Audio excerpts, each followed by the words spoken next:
ជំរាបសួរលោកគ្រូហើយក៏ដូចជាសួស្តីទាំងអស់គ្នាថ្ងៃនេះខ្ញុំបាទឈ្មោះអ៊ុនសេងទ្រីមកពីក្រុម SV 13.23ថ្ងៃនេះខ្ញុំបានធ្វើការលើកយក topic មួយដែលជា exercise របស់លោកគ្រូដែលតាក់ទងអំពីការនៅបញ្យល់អំពី game នៅក្នុង C Sharp អញ្ចឹងយើងទៅមើល source code ទាំងអស់គ្នាអញ្ចឹងអានេះយើងអាចនិយាយបានថាគឺជា source code ដែលលោកគ្រូបានផ្ដល់មកឲ្យនឹងអញ្ចឹងអ្នកនរគ្នាបែរជាអត់ទាន់យល់ច្រើនទេអំពីហ្នឹងអញ្ចឹងខ្ញុំទៅបញ្ចូលជា step by step ទាំងអស់គ្នាអញ្ចឹងទី1លោកគ្រូគាត់ឲ្យបញ្យល់អំពីតាក់ទងទៅនឹងconsole.output នៃ encoding system.text encode UTF-8 អញ្ចឹងអានឹងមានន័យថាម៉េចយើងត្រូវដឹងថាស្អីគេទៅ encoding ហើយនឹងUTF-8 នេះអញ្ចឹងយើងទៅមើលតាក់ទងទៅនឹងការ research ទាំងអស់គ្នាខ្ញុំបាន research មកមានន័យថាម៉េចមានន័យថា UTF-8 ហ្នឹងគឺជា character encoding មួយដែលយើងត្រូវបានបង្កើតឡើងឬមួយក៏អីផ្សេងៗដែលគេប្រើប្រាស់ទៅលើជាពិសេសទៅលើ web browser អីផ្សេងៗនេះ web page នេះយើងគឺជាតាក់ទងទៅនឹងប្រភេទនៃ character ផ្សេងៗដែលប្រើប្រាស់ដូចជាមាននៅconversion of numeric value ដែលធ្វើការតំណាងឲ្យទៅលើ character ហ្នឹងអញ្ចឹងមានន័យថាម៉េចមានន័យថាយើងប្រើប្រាស់អាហ្នឹងដើម្បីធ្វើការ display ទៅលើនេះ display ទៅលើ character យើងផ្សេងៗហ្នឹងនៅក្នុង thread នៅក្នុង thread នៃ system នេះអញ្ចឹងនៅក្នុង line ទី1នេះខ្ញុំបានបញ្យល់រួចរាល់ហើយអញ្ចឹងចូលទៅកាន់ line ទី2ទាំងអស់គ្នា line ទី2ហ្នឹងបានន័យថាម៉េច line ទី2ហ្នឹងបានន័យថាយើងត្រូវឲ្យ cursor visible ឬមួយក៏វាបាត់អញ្ចឹងដោយសារទី1 game យើងអត់ប្រើទៅលើ cursor ទៀតទេពេលដែលយើង enter ចូលទៅលើ console ហ្នឹងអញ្ចឹងខ្ញុំអាចធ្វើការ start game ឲ្យអ្នកនរគ្នាមើលបានខ្ញុំអាចរុញទៅលើ game នេះមួយសិនខ្ញុំអាចចុចពាក្យថា run project នេះមួយសិនចាំតិចមកពីដែលគេ run នេះមកអ្នកនរគ្នាប្រកាសជាអាចនឹងឃើញទៅលើតាក់ទងទៅនឹង game របស់យើងហើយអញ្ចឹងខ្ញុំអាចចុចទៅលើ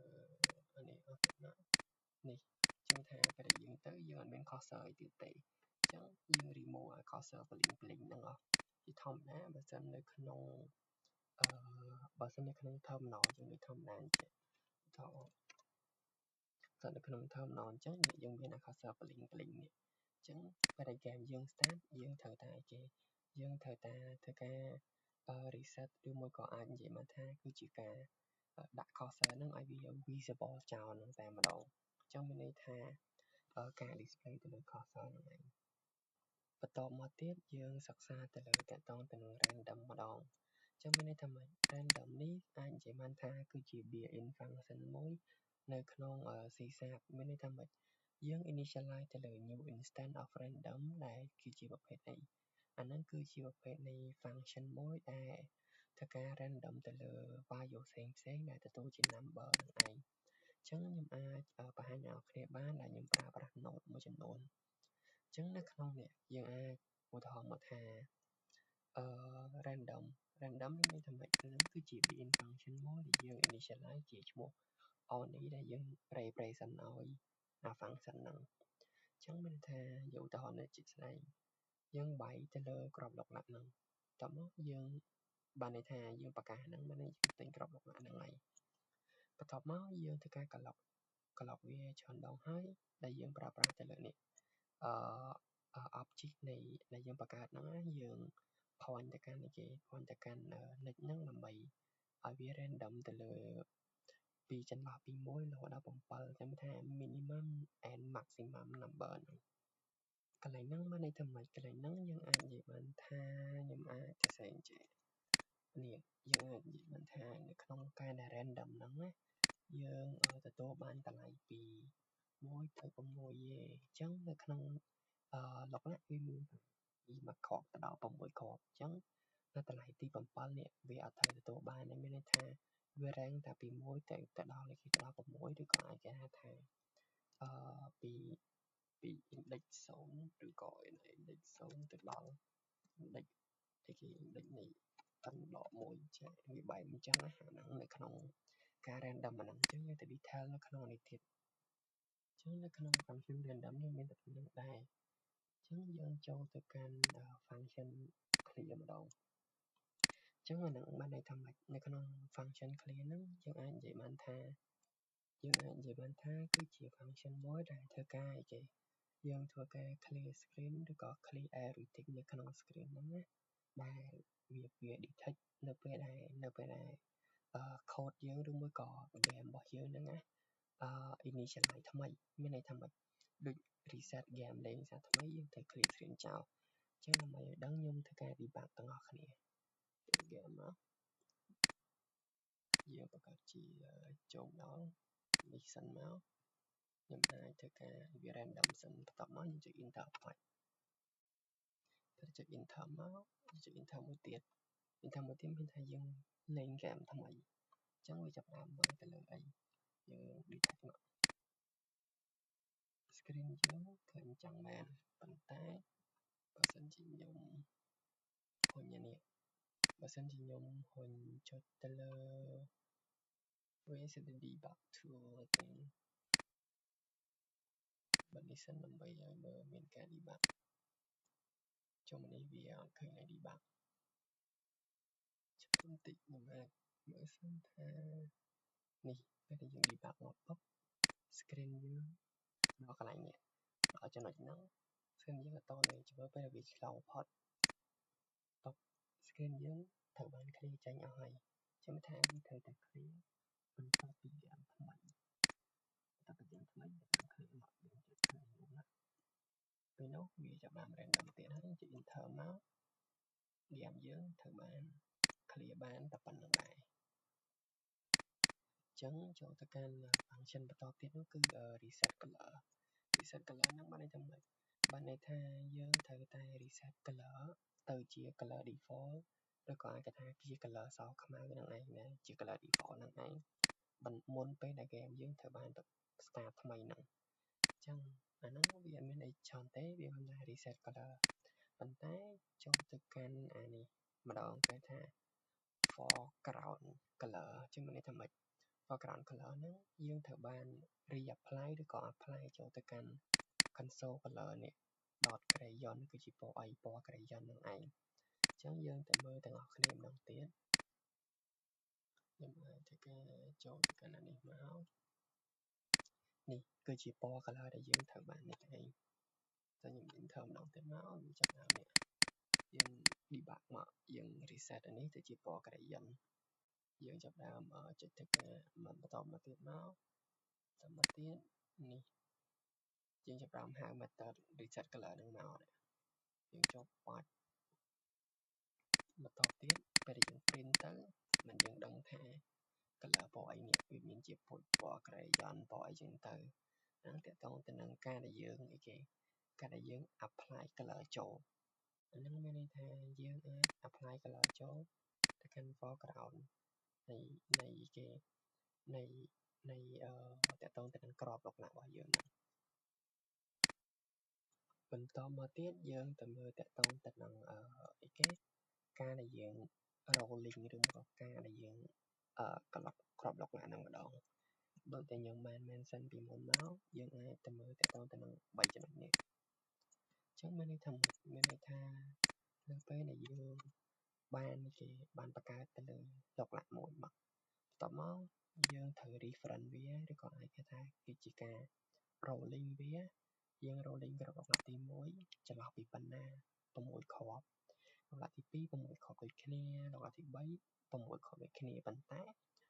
នៅក្នុងតម្លៃហ្នឹងគឺជាតម្លៃដែល random មួយដែលយើងអត់ដឹងថាវាចេញប្រមាណនេះ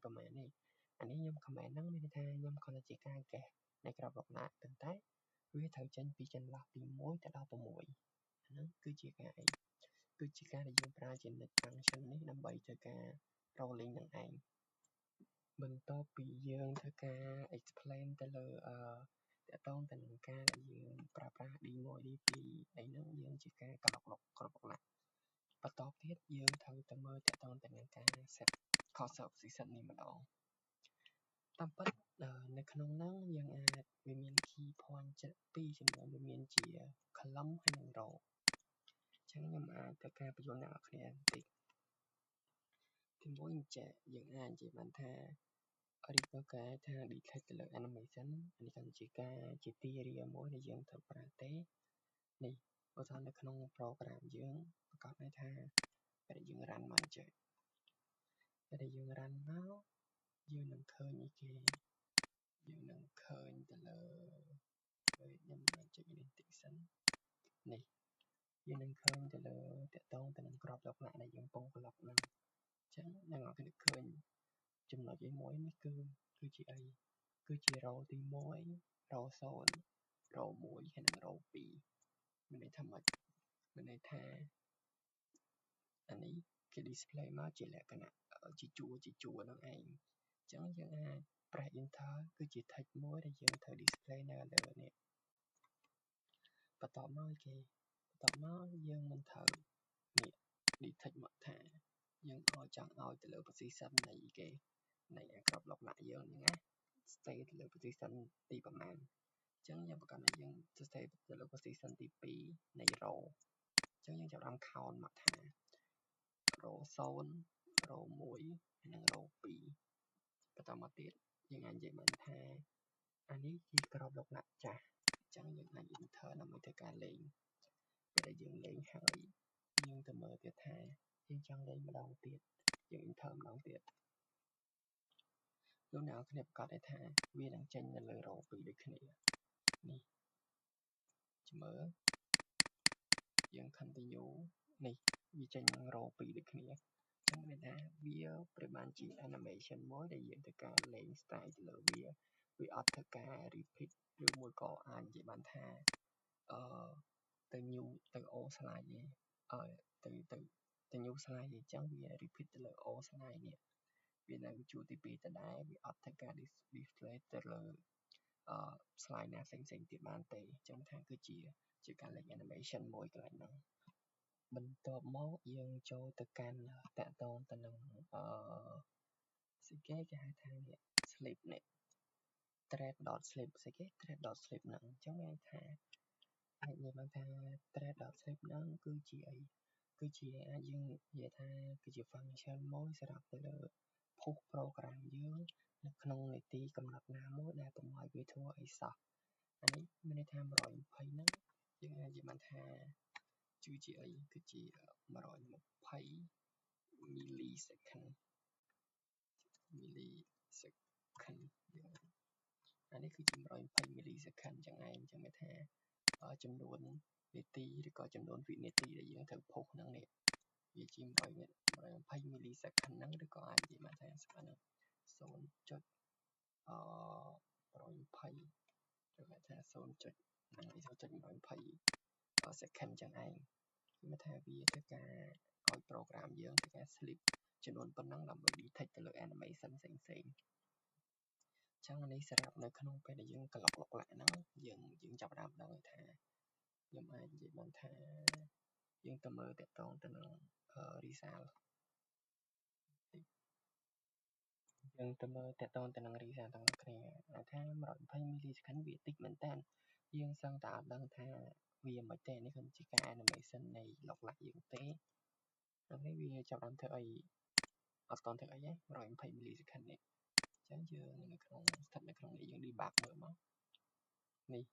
វាអត់មានធ្វើអីទេវាចូល condition យើងនេះវាពេលនេះហើយ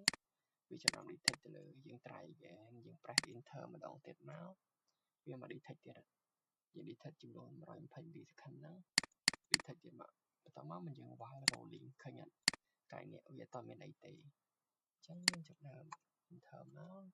បន្តមកទៀតមកវាចាប់ដើមមកទៀតហើយនេះវានៅតែអញ្ចឹងមានថាកន្លែង slip ហ្នឹងវាតកតងទៅនឹង animation ដែលយើងធ្វើការក្លុកលក្ខណៈហ្នឹងឯងបន្តមកទៀតដើម្បីឲ្យកាន់តែច្បាស់នោះយើងចូលទៅកាន់ animation មួយទៀតដែលជា jackpot animation នេះ jackpot animation យើងអាចធ្វើម៉េចដើម្បីលេងឲ្យដូចដល់ jackpot ខ្ញុំសូមធ្វើការលេងដល់ jackpot សិនខ្ញុំមានថាខ្ញុំធ្វើការលេងដល់ jackpot មួយ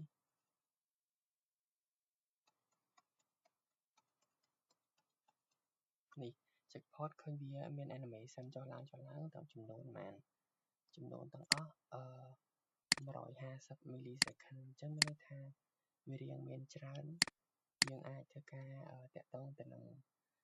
ដឹងអំពីការដែលយើង random color នេះយើង feel ដូចពេលយើងលេងហើយវាមានភាព congratulation ណានេះវាមានដូរ color ចុះឡើងហើយយើង delay វាបានយូរអញ្ចឹងមានថាប្រកាសថា jackpot នេះវាត្រូវដូរ color ចុះឡើងហើយបានយើងទៅ restart ទៅលើអីបានយើងធ្វើការទៅ loop ឬក៏ rolling back សារថ្មីហ្នឹងឯងតាក់ទងទៅនឹង function strip ហ្នឹងយើងមានតែប៉ុណ្្នឹងដែរហើយសម្រាប់តាក់ទងទៅនឹងcode មួយចំនួនហ្នឹងអ្នកនរគ្នាប្រកាសជាយល់ហើយព្រោះវាដដែលទេអញ្ចឹងសូមអរគុណលោកគ្រូ